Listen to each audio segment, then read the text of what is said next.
एक तरफ जहां मखसूस नशिस्तों के फैसले के बाद हुकूमत और सुप्रीम कोर्ट आमने सामने है, तो वहीं सुप्रीम कोर्ट के अंदर भी जजेस के दरमियान इख्तलाफात का तनाज़ा शिद्दत इख्तियार करता जा रहा है। 14 सितंबर को 8 जजेस ने मखसूस नशिस्तों के केस में वज़ाहती ऑर्डर जारी किया। बिस्मिल्लाहिर्रहमानिर्रहीम, अस्सलामुअलैकुम। पहले ये वीडियो देखें फिर बात करें। सुप्रीम कोर्ट में आखिर हो क्या रहा है, इसी पर बात करेंगे। नुमाइंदा खुसूसी जियो न्यूज़ अब हुए हैं सुप्रीम कोर्ट ने हालिया दिनों में, तो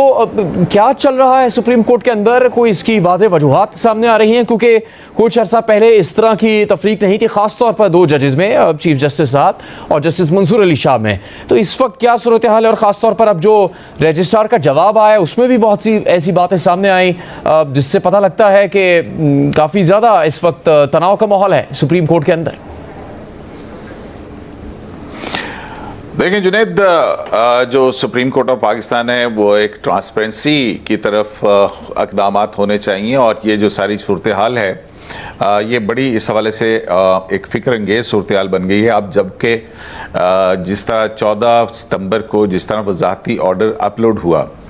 अब ये देखिए कि उसके बाद जब डिप्टी रजिस्ट्रार का नोट आया और फिर चीफ जस्टिस पाकिस्तान ने 9 सवालात पूछे, और उनमें जो रजिस्ट्रार का आज जवाब आया है, उस जो हमारे ज़राए के मुताबिक उस जवाब के अंदर ये कहा गया कि ना तो कोई नोटिस इशू हुआ, ना कोई कॉज लिस्ट जारी हुई, और ना ही ये किसी चैम्बर के अंदर इन जजी साहबान ने समाअत की, और फिर जो अपलोड हुई वेबसाइट के ऊपर वो जजमेंट जो थी और ओरिजिनल जजमेंट जमा करवाए बगैर, तो इससे जो है वो ट्रांसपेरेंसी का सवाल एक बहुत बड़ा उठता है कि कैसे सुप्रीम कोर्ट ऑफ पाकिस्तान के जो मामलात हैं वो चलाए जा रहे हैं। अब इसमें इस इंक्वायरी के अंदर जो बात सामने आई है वो ऑनरेबल जज, द सीनियर मोस्ट जज जो हैं, उनका स्टाफ जो है वो उसके कहने के ऊपर अपलोड हुआ है। अब गो के ये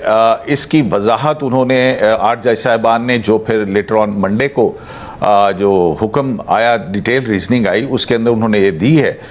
कि हमें इस हवाले से कोई नोटिस जारी करने की ज़रूरत नहीं थी अपना वजाहती हुक्म जारी करने के। बिल्कुल ये बात ठीक है कि नहीं होगी, लेकिन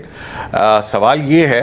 कि आपने क्या किया, सवाल ये है कि आपने कैसे किया। अब यहाँ पे ये सवाल उठता है कि वो ओरिजिनल फाइल जमा ना करवाने की क्या वजह थी, इन 8 जज साहिबान ने कैसे, कब और कहाँ मुशावरत की, क्या समरी सर्कुलेट की गई थी, अगर नहीं की गई थी तो ओरिजिनल फाइल क्यों जमा नहीं करवाई गई थी, क्यों सीनियर मोस्ट जज जो हैं उनको इस बात के ऊपर ये था कि ये फ़ौरन अपलोड हो जाए, ओरिजिनल फाइल जमा ना करवाई जाए। तो इसमें जो सुप्रीम कोर्ट ऑफ पाकिस्तान की जो वर्किंग है उसके अंदर शफाफियत के हवाले से सवालात उठ रहे हैं। और दूसरी जानिब जो आपने बात की है कि ये जो तनाव की सी सूरत हाल है ऑनरेबल चीफ जस्टिस काजी फैज़ ईसा और जस्टिस शाह के दरमियान में, तो इसका एक बहुत बड़ा बैकग्राउंड है। हमने ये भी देखा कि आपको याद होगा कि नैब तरमीम का जो केस था जिसमें इमरान खान साहब की पेटिशन थी, उसको समाअत की थी, लेकिन उसमें जो पहला 3 रुकनी बेंच था जिसमें 2-1 से इन तरमीम को कलअदम करार दिया गया था, उसमें जस्टिस मंसूर अली शाह भी मौजूद थे, और वो प्रैक्टिस एंड प्रोसीजर एक्ट के कानून के बाद उनका ही था कि ये बेंच की कॉन्स्टिट्यूशन जो है ये दुरुस्त नहीं है, लेकिन वो उस बेंच का हिस्सा रहे। और जब रिव्यू अपील के अंदर 5 रुकनी लार्जर बेंच तश्कील दिया गया, तो उसमें आपको पता है कि जब उसकी जजमेंट आई है तो उसके अंदर इस बात के ऊपर जस्टिस काजी फैज़ ईसा ने कहा था कि अगर फाजिल ऑनरेबल जज जस्टिस शाह जो हैं वो इसके अंदर इस नुक के बाद ना बैठते तो ये फैसला ही ना होता और ये जजमेंट ही ना आ सकती। तो ये भी एक मामला है। फिर दूसरा जो मामला है, 18 जुलाई को जो मीटिंग हुई थी उसके अंदर ये जो 63A का बेंच था, इसके हवाले से भी बेंच तश्कील दिया गया था, लेकिन उसकी फिक्सेशन के हवाले से वो मुकदमा फिक्स नहीं हुआ था। फिर आप ये देखिए कि जो रिज़र्व सीट्स के केस के ऊपर जैसे कि प्रैक्टिस एंड प्रोसीजर एक्ट जो है वो उसके कानून के मुताबिक रिव्यू 14 दिन के अंदर एक मरतबा लगना लाजिम है, लेकिन वहाँ पर इन दोनों जज साहिबान जो हैं उन्होंने कहा कि छुट्टियाँ हो गई हैं और रूल्स को फौकियत दी, जो कि जजेस कमेटी के हमारे सामने मौजूद भी हैं, जो मीटिंग मिनट्स हैं, कि उसमें रूल्स छुट्टियों को और डिटेल जजमेंट की बुनियाद के ऊपर कहा कि इस मुकदमे को फिक्स ना किया जाए। तो ये वो बज़ाहिर इख्तलाफात जो हैं वो नज़र आ रहे हैं कि एक इख्तलाफ राय इस बुनियाद पर है।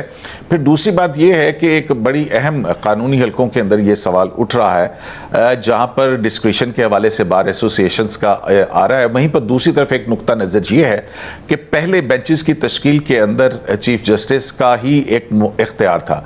लेकिन जब ये इख्तियार जो है डिवॉल्व हुआ तो उसके बाद फिर क्या चीफ जस्टिस ऑफ पाकिस्तान के ओहदे को अमलन डिसफंक्शनल कर दिया गया, यानी कि 2 जज साहिबान जो भी कहें, और फिर उसके बाद चीफ जस्टिस जो कि अगर आइन के अंदर देखा जाए तो सुप्रीम कोर्ट का मतलब है chief justice of Pakistan and other जजेस। तो क्या चीफ जस्टिस का जो ओहदा है वो इतना ही डिसफंक्शनल हो जाएगा? तो एक तरफ आमिराना इख्तियारात और दूसरी तरफ ये वाला कि चीफ जस्टिस ही मुअत्तल हो जाए, तो एक बैलेंस जो है वो इस तरमीमी ऑर्डिनेंस के जरिए क्रिएट हुआ। लेकिन इसके बावजूद जो है वो सवालात बहरहाल हैं। तो ये सिलसिला जो है वो सुप्रीम कोर्ट के अंदर चल रहा है। ठीक, बहुत शुक्रिया।